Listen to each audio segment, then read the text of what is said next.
तो GDP growth की हमेशा बात होती है, जैसे इस साल के इकोनॉमिक सर्वे में कह रहा है 6.3 से 6.8 की ग्रोथ आएगी जीडीपी की।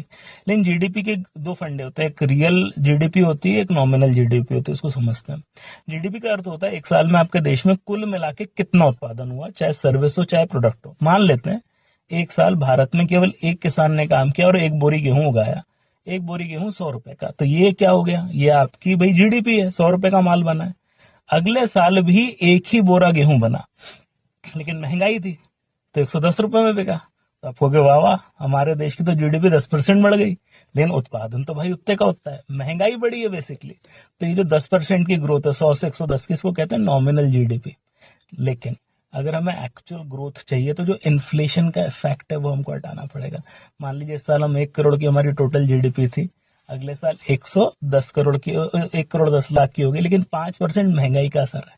तो 5% महंगाई का असर जब हम हटा देंगे तो हमको रियल जीडीपी ग्रोथ मिलेगी। यानी शायद हमने 15% से ग्रो किया होगा नॉमिनली। पिछले साल का उत्पादन 100 था, इस साल 115 का होगा, लेकिन 8-9% महंगाई होगी तो 6% बचा। तो ये जो बेसिकली रियल और नॉमिनल का जो डिफरेंस है हमको पता होना चाहिए। और हमारे देश में महंगाई हटाने के बाद 6-6.5% की ग्रोथ है। Just it's for knowledge video.